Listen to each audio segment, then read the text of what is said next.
In the American age of censorship and cancellation, where rights are being eroded faster than the Louisiana Bayou, what has Taylor Swift achieved besides protecting Klaus Schwab's blind side? In this author's opinion, she's the highest paid left tackle in the business of shock and awe distraction. Nowhere is this point better demonstrated than on all of CNN's platforms. Another illusion of American prosperity evaporating faster than Joe Biden's mental dexterity. Swift's image of American royalty, anointment, is plastered all over every CNN 12-minute interval commercial cable break and their infrequently at best traveled website, systematically clubbing their viewership over the head in a pathetic attempt to dip her image in gold as some kind of modern-day demigod, as if she single-handedly saved the entirety of Western civilization from supervillain Putin and his Axis powers of evil. In truth, all she did was record some tunes on par with the Jolly Green Giant radio advertisement jingles, allegedly maintain a romantic relationship for longer than an NFL calendar year, allow cameras to follow her around while she played some extremely overpriced live shows, and perfect Pablo Picasso's proven theory of artistic hyperinflation by retreading, re-recording,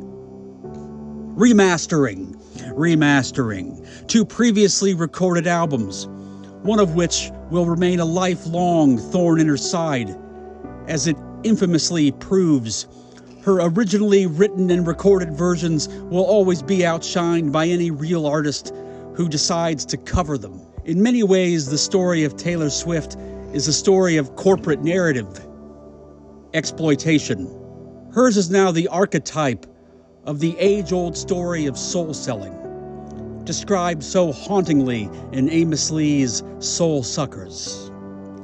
And you will find one day they'll put your soul on sale. And for Taylor Swift, that day has long passed. How much is your soul worth? This is a question we all should be asking ourselves, as most of us are selling ours for much less than Taylor Swift. In the age of American censorship and cancellation, the only way to fight the fiat paper tiger establishment aiming to enslave us all in a centralized digital currency tyrannical nightmare is to join the 1919 Black Sox and tank our social credit scores by rejecting what these despotic sad little puppets so poorly propagandize. None of this is Taylor Swift's fault. Her tragedy is that she never had a chance at true artistry. Art requires depth for tangibility, which can only be achieved through the pain of struggle, and Taylor Swift never struggled. In many ways, the only pain she'll ever struggle through will be her realization that this essay is more true than her entire canon to date. And the only way she'll approach anything of note artistically will be to deconstruct her mimicry of depth. The veil she hides her Leviathan dwarfing emptiness behind is the only thing more transparent than her and the mainstream bread circus media's attempt to backfill her story into some kind of anti-hero girl next door survival against all odds fairy tale. And the fact that hack fake news organizations such as CNN think they can cram history rewrites like this down our throat is more insulting and ridiculously unfunny than Swift's SNL performance, which historically it may have been as bad as Steven Seagal's, but at least Seagal was memorable in his Zuckerbergness. Swift's SNL performance is only memorable in its forgettability. She's more plastic than Justin Bieber's signature line of Tupperware. Her culture-breaking success and fame is the only proof needed to see how broken our culture is.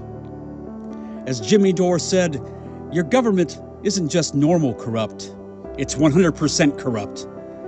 And just like the Roman Empire, nowhere is the social degradation more evident than in its artistic regression.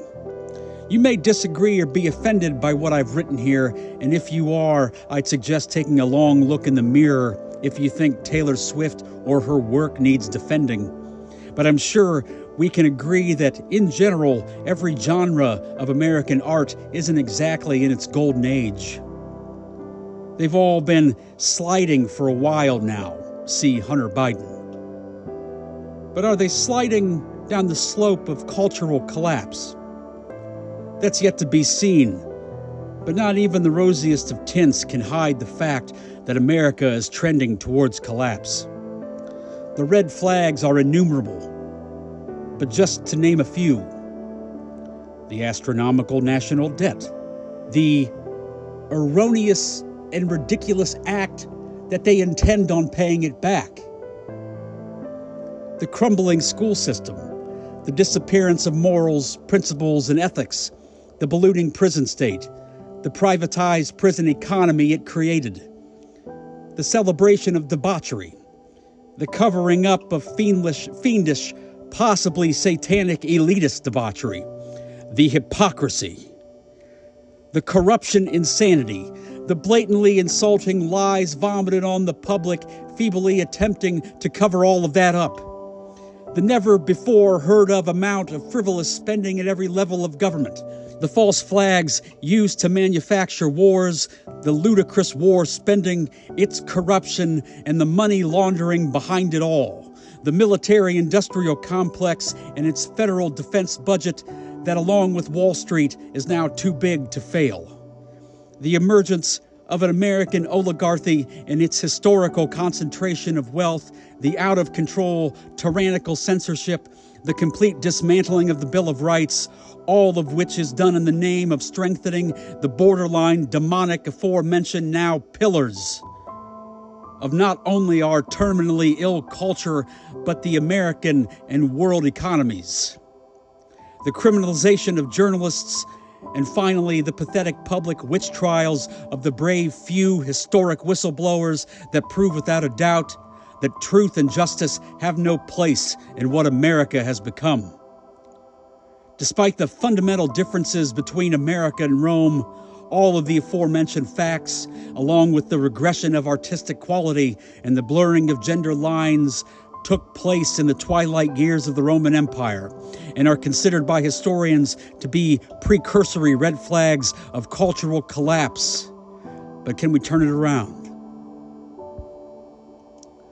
The potential for change can be found in your response to reading this essay, because you can ignore me, insult me, label me, slander me, and cancel me, but none of that changes the facts. A major part of the American problem is that we think we're absolved from admitting fault, or better put, our image is above reproach.